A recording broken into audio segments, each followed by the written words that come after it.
In 530 BCE, the mightiest ruler on earth encountered his downfall, not amidst a grand battleground, but within the harsh steppes of Central Asia, at the hands of a woman whose legacy would resonate through time as both a liberator and an executioner. What followed would astonish even the seasoned warriors of antiquity, as Queen Tamiris of the Massagetae inflicted a retribution so severe that it redefined the very essence of royal vengeance. This isn't merely an account of a military defeat, it's a chilling narrative of how absolute authority, when challenged, can unleash forces more brutal than any torture device ever conceived. The Persian Empire under Cyrus the Great had evolved into an unstoppable force, extending from the Mediterranean to the Hindu Kush. For 3 decades, Cyrus had conquered nation after nation, employing a blend of strategic brilliance and calculated clemency, a method that had consistently yielded success. His empire was the largest the world had ever witnessed, built upon the ruins of fallen kingdoms and the subjugation of countless peoples. Yet in 530 BCE, this seemingly unconquerable emperor directed his attention towards the untamed territories beyond the Jaxartes River, where the Massagetae people roamed freely under the formidable rule of their warrior queen. The Massagetae differed from the refined kingdoms Cyrus had previously subdued. These were nomadic fighters who lived by the sword, consumed mare's blood mixed with milk, and held the god of war in supreme reverence. Their society revolved around perpetual conflict, livestock raids, and the harsh principle of survival that governed the boundless steppes. Women fought alongside men, and leadership was earned through combat prowess rather than birthright. In this challenging environment, Queen Tamiris had ascended to power not through political maneuvering, but by proving herself the most merciless and capable warrior among her people. When Cyrus initially approached the Massagetae lands, he utilized his customary tactic of diplomacy supported by overwhelming military might. Historical accounts from Herodotus indicate that Cyrus initially sought to marry Queen Tamiris, likely perceiving this as a straightforward means to absorb her kingdom into his empire without bloodshed. However, Tamiris immediately discerned this transparent attempt at political subjugation. Her response was swift and unequivocal. She would never submit to foreign dominion, and any Persian who ventured into Massagetae territory would only encounter death. The rejection wounded Cyrus's pride in ways that pure military resistance never could. Here was a barbarian queen, as he likely perceived her, daring to defy the great Cyrus, the formidable conqueror of Babylon, liberator of the Jews, king of kings. The affront demanded not just conquest, but absolute subjugation. Cyrus began formulating what he intended to be his conclusive campaign, one that would bring these wild steppes under Persian control and add Queen Tamiris to his collection of vanquished royalty. He had no foreknowledge that he was stepping into a trap more cunning than any he had ever encountered. The initial Persian advance into Massagetae territory unfolded precisely as Cyrus had envisioned. His engineers constructed a bridge across the Jaxartes River, an engineering marvel that showcased Persian technical superiority to the nomadic tribes. His scouts reported that the Massagetae were withdrawing deeper into their lands, seemingly unwilling to confront the might of the Persian army in open combat. To Cyrus, this corroborated his long-held belief that barbarian courage faltered when confronted with civilized military power. He pressed forward with self-assurance, his seasoned army penetrating deep into the steppes like a blade through flesh. But Queen Tamiris was not retreating in fear. She was drawing the Persians away from their supply lines and into terrain where her cavalry would possess every advantage. The steppes that appeared desolate and lifeless to Persian eyes were in fact replete with concealed water sources, clandestine encampments, and meticulously planned ambush points that the Massagetae had utilized for generations. Every mile the Persians advanced took them further from safety and deeper into a killing zone that Tamiris had been preparing since the moment she received Cyrus's marriage proposal. The trap was sprung with devastating efficacy. Tamiris had dispatched a portion of her forces to visibly retreat before the Persian advance, guiding them towards what seemed to be the primary Massagetae camp. When the Persians assaulted this seemingly vulnerable target, they discovered it defended by only a token force that fled after minimal resistance. The camp was stocked with provisions, including substantial quantities of wine, a luxury rarely possessed by the Massagetae. Cyrus's soldiers, believing they had secured an effortless victory, began celebrating their conquest with the captured wine, unaware they were consuming their own demise. Among the jubilant Persians was Spargapeses, son of Queen Tamiris, who had been captured in the skirmish along with other high-ranking Massagetae warriors. However, this capture was not accidental. It was an integral part of Tamiris's broader strategy.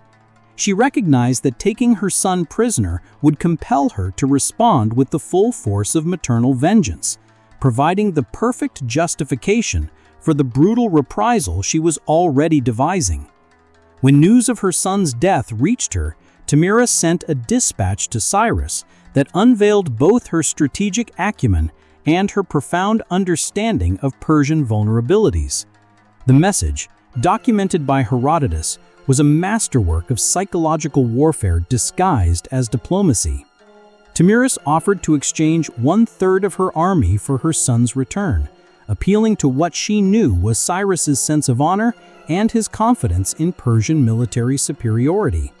She suggested that Cyrus would undoubtedly prefer to engage her forces in open battle rather than resorting to capturing women and children.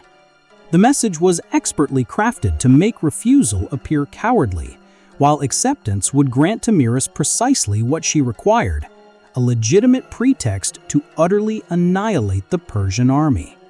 Cyrus, perhaps swayed by his extensive string of victories, made the fatal decision to decline this offer.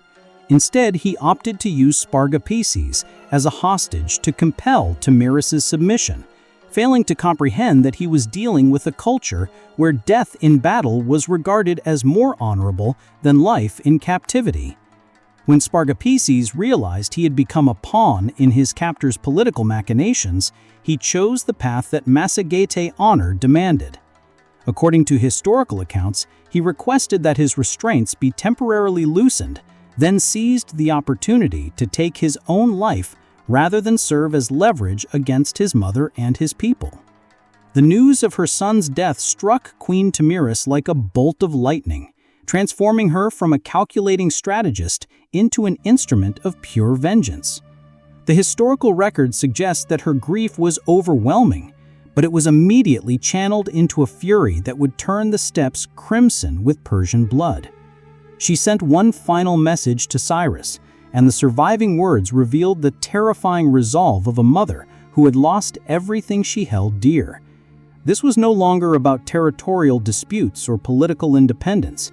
It had become deeply personal, in the most perilous way imaginable. Her message to Cyrus was concise, yet chilling in its implications. Bloodthirsty Cyrus, do not be emboldened by this occurrence that with the fruit of the vine, from which the Persians gorge themselves even to madness, so that as the wine descends into your bodies, malevolent words ascend within you. Do not be inflated by such a triumph as this, and destroy my son.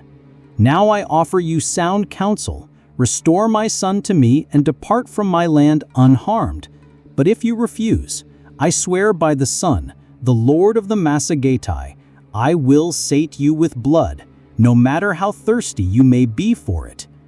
The promise of blood was not symbolic. In Massagetae religious tradition, blood held sacred significance, and Tamiris was making a ritual vow that would bind her to a specific form of retribution. She was not simply threatening to kill Cyrus in battle. She was promising something far more personal and horrific. The phrase, "give you your fill of blood," carried implications that would only become apparent after the conclusive confrontation. Cyrus, steeped in Persian notions of honor and entirely unfamiliar with Massagetae religious customs, likely interpreted this as typical barbarian bravado rather than the sacred oath it actually represented. With diplomacy finally exhausted and her son's death demanding retribution, Queen Tomyris began mobilizing the full military might of the Massagetae Confederation. This encompassed not merely her own tribe, but a coalition of allied nomadic peoples who acknowledged her authority and shared her commitment to expelling the Persians from their lands. The force she assembled was unlike anything Cyrus had previously encountered. Not a conventional army with supply lines and siege equipment, but a swarm of mounted warriors who could strike without warning and vanish into the immensity of the steppes. The Massagetae military system was ideally suited to their environment and way of life. Every warrior was an accomplished horseman from childhood, capable of firing arrows with lethal precision while riding at full gallop. They utilized composite bows that could penetrate Persian armor at ranges that rendered conventional tactics ineffectual. Their horses were robust steppe ponies that could subsist on grass and traverse vast distances without tiring, granting them mobility advantages that Persian cavalry, reliant on grain and regular rest, could never achieve.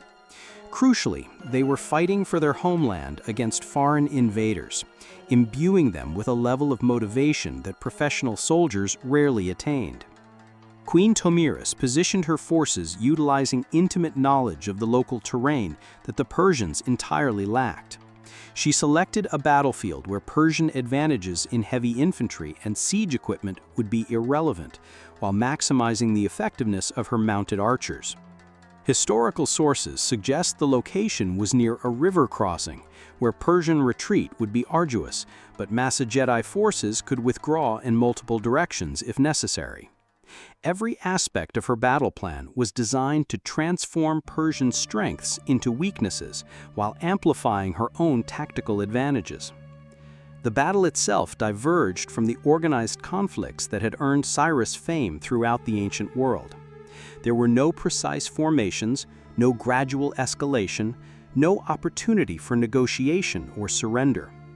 The Massagetae attack descended like a force of nature, thousands of mounted warriors emerging from multiple directions simultaneously, filling the air with arrows before disappearing back into the steppes, only to reappear elsewhere and strike again. Persian heavy infantry, the backbone of Cyrus's previous triumphs, found themselves unable to engage an enemy that refused to stand and fight in conventional terms. Cyrus himself was reportedly slain in the thick of the fighting, though the precise circumstances remain debated among ancient historians. Some accounts suggest he fell to an arrow while attempting to rally his troops, others that he was overwhelmed during a desperate cavalry charge. What is certain is that his demise marked the complete collapse of Persian resistance. Without their legendary commander, the invading army fragmented into isolated groups of survivors desperately attempting to reach safety. Most would never see Persia again, their bones left to whiten under the boundless sky of the steppes they had sought to conquer. But for Queen Tomyris, Cyrus's death in battle was insufficient retribution for her son's fate. According to Herodotus and other ancient sources, she instructed her warriors to locate the emperor's body among the Persian dead, a task that would have necessitated searching through thousands of corpses strewn across the battlefield. When the body was finally discovered and presented before her, she was confronted with the physical remains of the man who had been hailed as the greatest conqueror in human history. What transpired next would become one of the astonishing acts of posthumous revenge in recorded history. The queen ordered that a wineskin be filled with human blood, specifically Persian blood from the fallen soldiers who had followed their emperor into the steppes. This was not random cruelty, but a meticulously planned ritual directly linked to her earlier pledge to give Cyrus his fill of blood. In Massagetae religious tradition, blood represented the essence of life force, and its consumption was believed to transfer power from the deceased to the living. By forcing Cyrus to receive his fill of blood in death, Tomyris was not merely delivering vengeance, but performing a sacred ritual that would imprison his spirit and prevent it from finding repose. Once the gruesome preparation was complete, Queen Tomiris personally took Cyrus's severed head and submerged it into the blood-filled wineskin. According to the historical account, she then addressed the deceased emperor directly. "I am alive, and I have vanquished you in battle. Yet you have destroyed me by seizing my son through treachery. But I will fulfill my threat and give you your fill of blood." This act was not executed in the heat of battle rage, but as a cold, calculated ritual that demonstrated the depth of her commitment to vengeance and the alien nature of Macedonite justice to Persian sensibilities. The symbolism of this act would have been immediately clear to any Macedonite witnessing it, but utterly horrifying to civilized observers from the Persian Empire or the Greek world. By immersing Cyrus's head in blood, Tomiris was ensuring that his spirit would be eternally trapped in a cycle of thirst and consumption, unable to find peace in the afterlife. This was not simply about humiliating a defeated adversary. It was about inflicting perpetual punishment on someone who had violated the most sacred bonds of motherhood and honor. The sheer excess of the revenge served to convey the magnitude of Cyrus's transgression in Macedonite terms. News of Cyrus's death and the manner of his treatment spread rapidly throughout the ancient world, carried by the few Persian survivors who managed to escape the steppes and by traders who witnessed the aftermath. The story assumed mythical proportions as it was retold, with some versions emphasizing the martial prowess of Queen Tomiris, while others focused on the grisly fate of the great emperor. Greek historians like Herodotus preserved the account not merely as historical record, but as a moral lesson about the perils of hubris and the terrible cost of underestimating one's adversaries. The immediate repercussions of the Persian defeat were disastrous for the empire Cyrus had constructed. The loss of their founder and a significant portion of their military strength triggered a succession crisis that threatened to tear the empire apart. Cyrus's son, Cambyses, eventually secured the throne, but the Persian expansion that had seemed irresistible was permanently halted on the northern frontier. No subsequent Persian ruler would ever dare to challenge the Macedoni again, and the steppes remained free from imperial control for centuries thereafter. For the Macedonite Confederation, victory over the Persian Empire established Queen Tomiris as one of the most feared rulers in the ancient world. Her successful defense of nomadic independence inspired other steppe peoples to resist foreign conquest, establishing a pattern of resistance that would endure for over a millennium.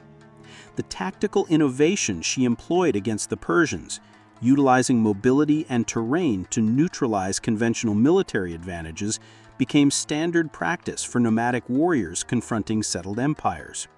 Her legacy persisted in the military traditions of peoples from the Scythians to the Mongols. The psychological impact of Tomiris's victory extended far beyond military considerations.